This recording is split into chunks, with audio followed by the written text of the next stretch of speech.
I'm Andrew Joseph Keith, and in this video, we're going to go over some of the supplies that I will be using in the Figure Sculpting Fundamentals course. But first, what did the janitor say when he jumped out of the closet? Supplies!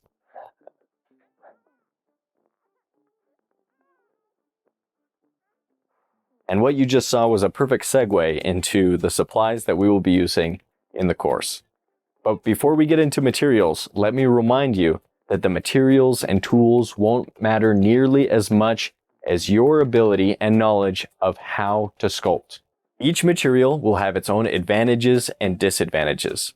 Let's start by going over some options for clay. Oil-based clay, also called non-dry modeling clay or plasticine or plastilina, it won't dry out over time, which makes it great for using and reusing for sculpture.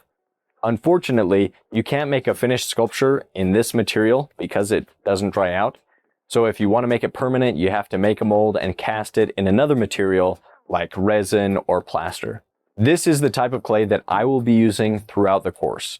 The question I get asked the most is, what type of clay do you use? The clay I like to use is called Chavant NSP medium clay. I know a lot of sculptors that prefer monster clay, which is very similar. Chavant NSP medium clay is high quality. It doesn't dry out, which makes it reusable. It's highly versatile. It doesn't contain sulfur, which makes it ideal for mold making. It softens with heat and is great for beginners as well as professional sculptors. Let's briefly touch on some other options for clay. Polymer clays can be baked in a regular oven to harden. You can build out the inside with aluminum foil to use less clay and keep the clay wall thin so it bakes evenly. Once it is baked, you can paint it with acrylic paints and have a finished project with no need to make a mold and cast it in another material. Polymer clay is usually more expensive than oil or water-based clay, but not as expensive as epoxy clay. Natural clay, also called ceramic clay, is water-based and dries out quickly. Natural clay needs to be fired in a kiln to make it a permanent ceramic sculpture. Once fired, it becomes as hard as stone. Before firing, it needs to be hollowed out and bone dry. A metal armature or walls that are too thick can cause the sculpture to crack when fired. Natural clay is usually the least expensive per pound, and it's usually sold in bulk, so it's ideal for larger projects. These larger projects can be hollowed out and fired, or they can be molded and cast in another material like bronze or resin or plaster. Epoxy clays have two parts that you mix together, and then you can work the clay for a few hours before it sets and becomes very hard. For this clay, it's helpful to have an armature filled out with aluminum foil because the clay itself is very expensive. Air dry clay is cheap and can be found at places like Walmart, but I don't recommend it because I've heard people complain about how it cracks as it dries. The same goes with Play-Doh. I just don't recommend them. Each medium is different, but as you gain more experience, you'll find it doesn't matter so much what you use, it's how you use it. I recommend using a non-drying clay. This clay basically becomes our sketchbook that we can use and reuse. I try to practice sculpting something almost every day, and that means a lot of the projects that I start don't develop into finished works of art. And that's okay. All of these things shall give thee experience and shall be for thy good. If we sculpt something amazing that we want to keep, there's a few options.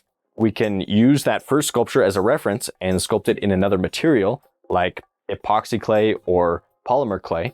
Or if we don't want to have to sculpt it twice, we can make a mold and cast it in another material like plaster or resin. The next material that I use on almost every sculpture is soft aluminum wire. An aluminum wire armature will give support to the clay, which is often not strong enough to hold itself up. It also serves as an internal measuring system that makes sure that our sculptures have the right proportions from the start. I recommend using 14 gauge soft aluminum wire. This wire works great for making armatures around 8 to 18 inches tall. For smaller armatures, I might use a thinner 20 gauge wire, and for larger armatures, a thicker 10 or 8 gauge wire. With gauges, the lower the gauge, the thicker the wire. When purchasing the wire, you can also find a much better value if you purchase in bulk, like purchasing 100 feet for $20 instead of 10 feet for $7. A ruler and a simple pair of pliers that have wire cutters will also come in handy when working with the wire. Sculpting tools can be expensive, but I recommend starting with a cheap $5 to $10 set.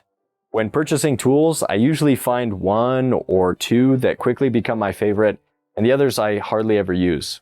In future lessons, I will go more into detail on various types of tools and how to build your own tools or modify existing tools for sculpture.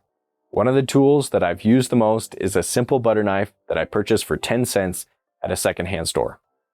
You'll also need a stand to support the wire armature. These can be purchased online, or you can build your own using supplies that can be purchased at your local hardware store. A future lesson will cover how to build your own adjustable stand for armatures. Some other optional items might include a heat gun for warming the clay and wood boards that we can use as backboards for sculpture studies.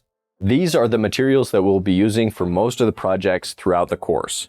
Other materials, like the materials that we'll use for mold making or making our own tools for sculpture or building an adjustable stand for our wire armatures, those materials will be talked about in the videos that go over those specific projects.